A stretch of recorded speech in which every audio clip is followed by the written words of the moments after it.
দুজন ব্যক্তির ঘটনা পড়লাম। একজন ব্যক্তি প্রচণ্ড রকম আবেদ, প্রচুর ইবাদত করে। আপনারা জানেন ইবলিসও কিন্তু আবেদ ছিল, ইবলিস কিন্তু প্রচুর ইবাদত করেছে। এখন ওই ব্যক্তির একজন বন্ধু ছিল, এটা বানু ইসরাইলের ঘটনা। তো সেই বন্ধু পাপী ছিল, বিভিন্ন কবিরা গুনাহ করত। আর এই আবেদ ব্যক্তি বারবার তাকে নসিহত করত, গুনাহ ছেড়ে দাও, তুমি পাপ করছো, গুনাহ ছেড়ে দাও। তখন সেই ব্যক্তি যে পাপ করছে সে বলতো যে আল্লাহ কি তোমাকে আমার রক্ষক বানিয়েছেন? আল্লাহ কি তোমাকে আমার উপর দারোগা বানিয়েছেন? আমাকে আল্লাহর হাতে ছেড়ে দাও, আমাকে নসিহত করতে শোনা।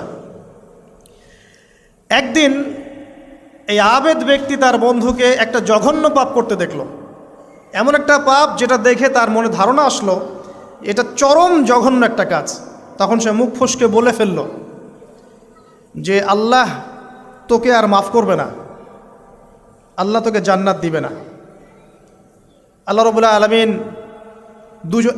মালাকুল মউতকে এই দুজনের কাছে পাঠালেন, দুজনের রূহকে কবজ করা হলো। এবার আল্লাহ পাক তার সামনে তাদেরকে উপস্থাপন করে বললেন যে তোমাকে আমার রহমত সম্পর্কে কে গ্যারান্টি দিয়েছে যে আমি কাউকে রহমত করব কি করব না? যাও, আমি তোমাকে জাহান্নামে পাঠালাম, ওই ব্যক্তি যে আমার রহমত প্রত্যাশা করেছে আমি তাকে জান্নাত দিয়ে দিলাম। দেখুন, এই হাদিসটা শুনলে মনে হয় বাহ্যিক হয়তোবা মুখের একটা কথার কারণেই সে জাহান্নামে চলে গেল। আসলে বিষয়টা এমন নয়।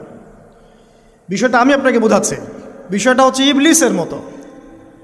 ইবলিস কিন্তু শুধু মন থেকেই বলেনি যে খলাকতানি মিন নার ওয়া খলাকতাহু মিন তিন, আমি কেন তাকে সেজদা করব আদমকে, আদম তো মাটির তৈরি আর আমি তো আগুনের তৈরি। এটা ইবলিসের শুধু মৌখিক স্টেটমেন্ট ছিল না, কারণ কি ছিল? আবা ওয়াস্তাকবার, সে উদ্ধত হয়েছিল, অহংকার প্রদর্শন করেছিল। ভিতর থেকে ইন্টারনালি সে অহংকারী ছিল, সে আন্ডার এস্টিমেট করে কথাটা বলেছে, শুধু মৌখিকভাবে বলে নাই। কিন্তু ঠিক এই ব্যক্তির ঘটনা এমনই, সে মন থেকে অহংকারী হয়ে উঠেছিল, যদিও বা সে আবেদ ছিল।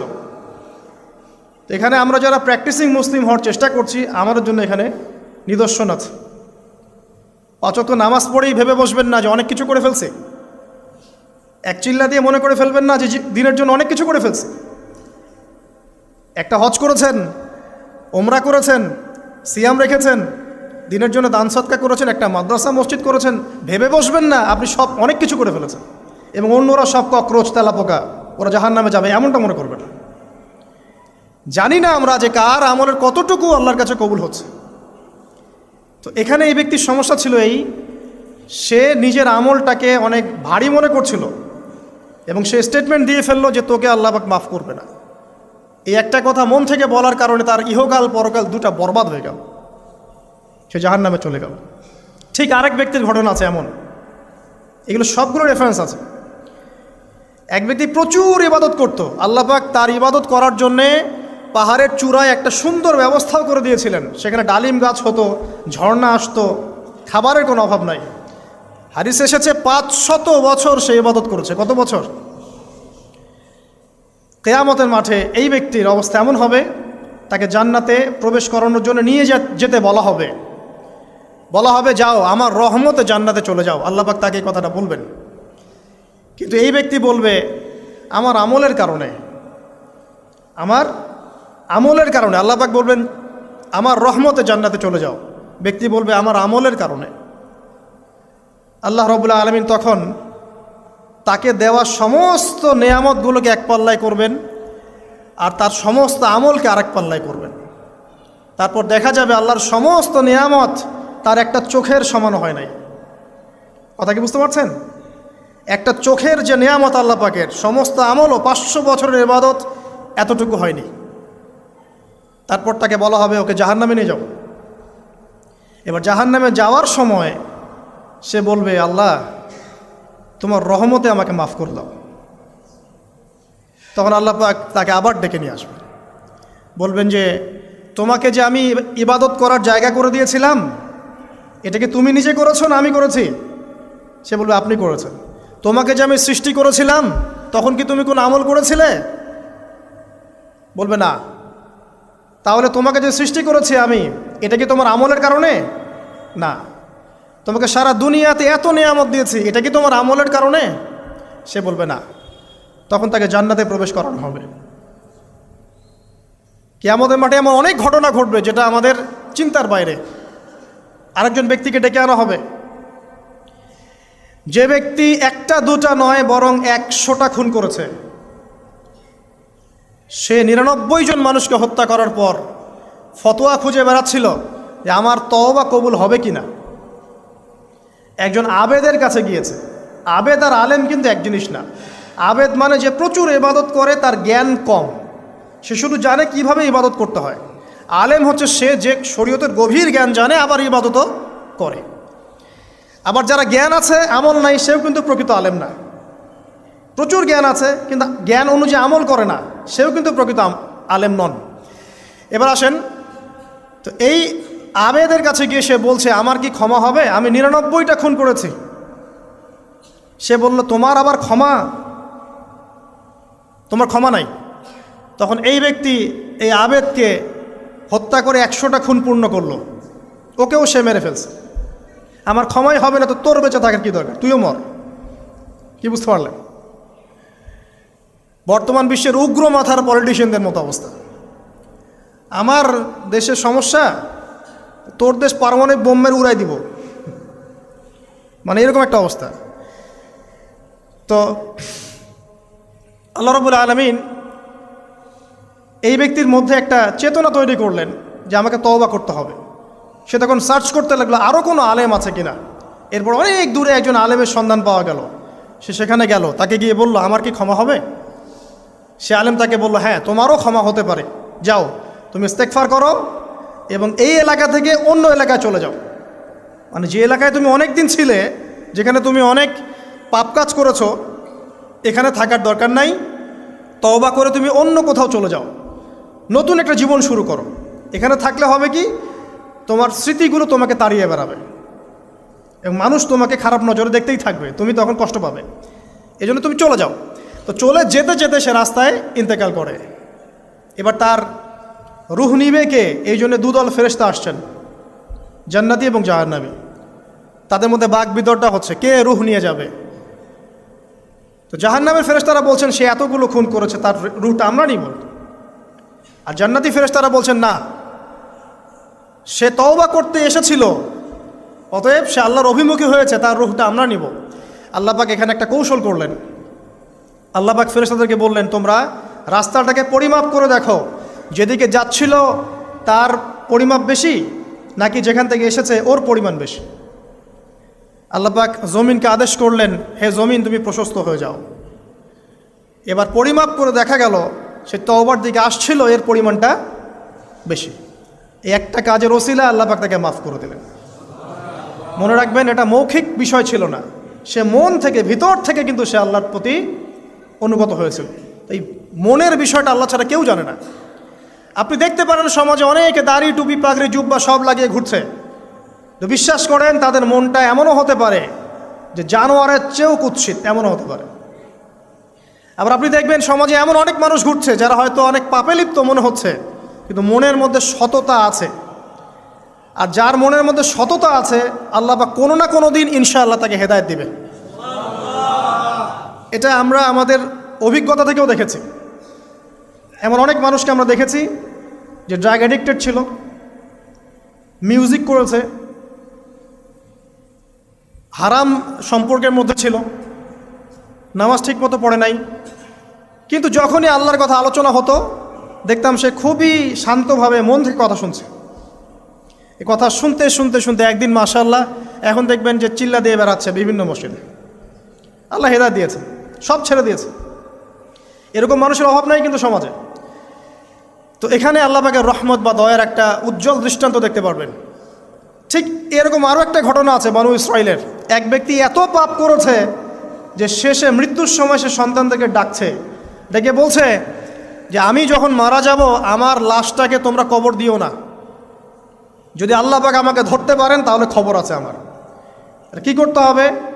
সে বলছে যে আমার দেহটাকে তোমরা পুড়িয়ে ফেলবে এবং পুড়িয়ে ফেলার পরে ছাইগুলোকে একত্রিত করবা, করে অর্ধেক ছাই সমুদ্রে ভাসিয়ে দিবা, অর্ধেক ছাই বাতাসে উড়িয়ে দিবা।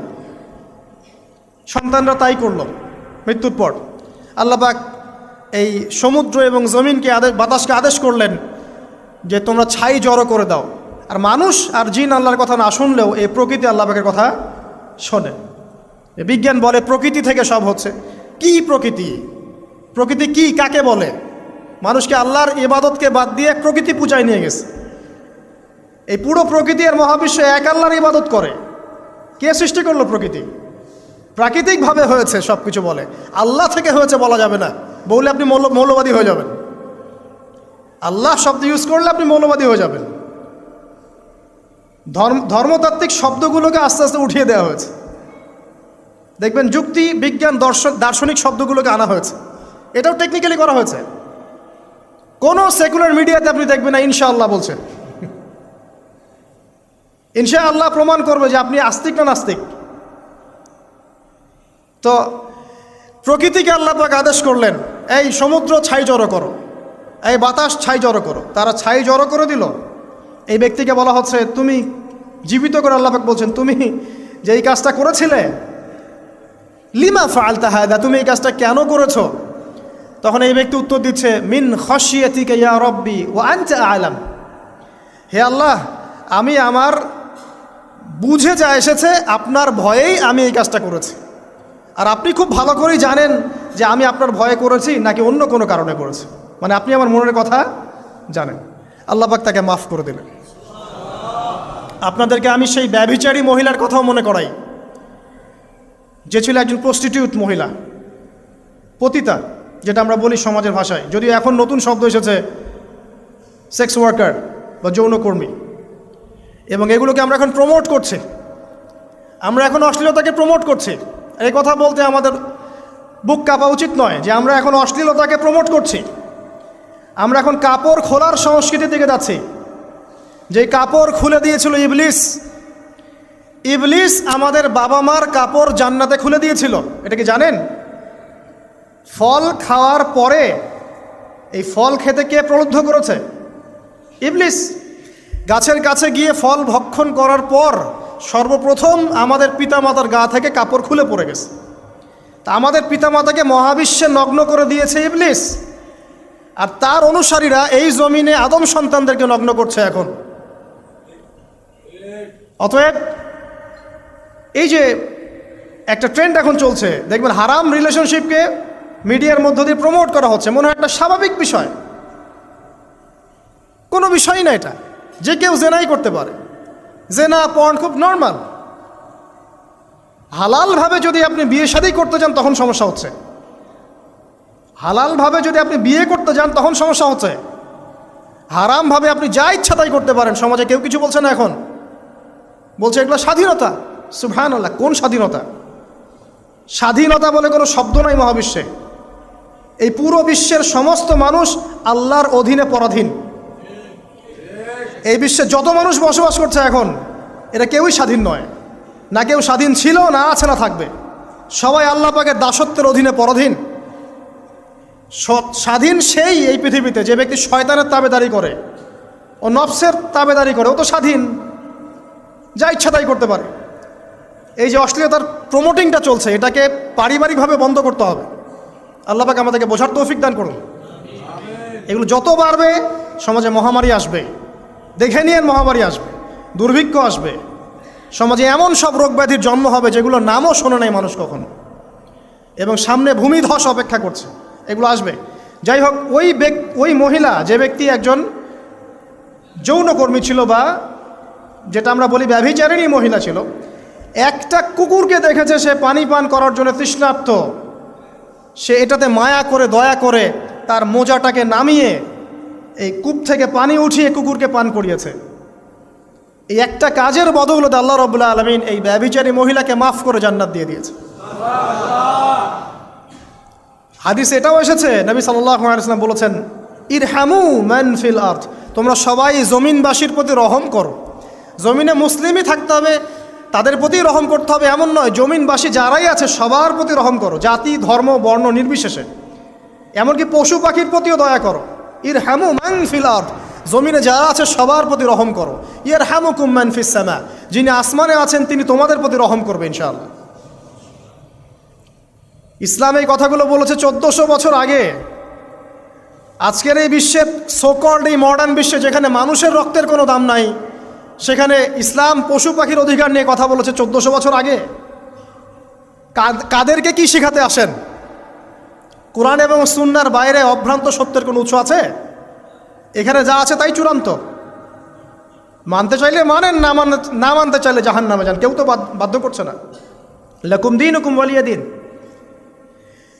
আল্লাহ পাকের রহমত দেখেন। আরেকটা ঘটনা আছে এমন, একটা বিড়ালকে বেঁধে রেখেছিল এক মহিলা, খাবার দেয় নাই, কষ্ট দিয়েছে। একটা বিড়ালকে খাবার না দিয়ে কষ্ট দেওয়ার কারণে এই মহিলাকে আল্লাহ পাক জাহান্নামে পাঠিয়েছে। এরকম কত ঘটনা আছে, এই ঘটনাগুলো হাদিসের পাতায় বর্ণিত আছে। কোরআনে কি বলছে দেখুন। কোরআনের আমি কয়েকটা পয়েন্ট আপনাদেরকে খালি বলছি, এটা নিয়ে আমি সকালে ভাবছিলাম। আল্লাহ পাক আদম আলাইহিস সালামকে সৃষ্টি করেছেন আমরা সবাই জানি, কিন্তু আল্লাহ পাক সূরা সদের মধ্যে বলছেন ইবলিসকে, হে ইবলিস, তোমাকে কিসে বারণ করলো আদমকে সেজদা করতে, যে আদমকে আমি নিজের হাত দিয়ে সৃষ্টি করেছি। আল্লাহ রাব্বুল আলামিন যে আমাদেরকে এত যত্ন করে ভালোবেসে সৃষ্টি করেছেন, এটা কি আল্লাহ পাকের দয়ার নিদর্শন নয়? মহাবিশ্বের অন্য কোনো মাখলুক সৃষ্টির ব্যাপারে আল্লাহ পাক বলেন নাই খলাকতু বিয়াদাই, আমি নিজ হাতে তাকে সৃষ্টি করেছি। শুধু সৃষ্টি নয়, সৃষ্টি করার পর আল্লাহ পাক তাকে সমস্ত নাম শিক্ষা দিয়েছেন। এই যে জ্ঞান শিক্ষা দেওয়া, জ্ঞান, এটা আল্লাহ পাকের সবচেয়ে বড় নিদর্শনগুলোর মধ্যে অন্যতম। এবং আল্লাহ পাকের সবচেয়ে বড় দয়া, আমার মত এটা,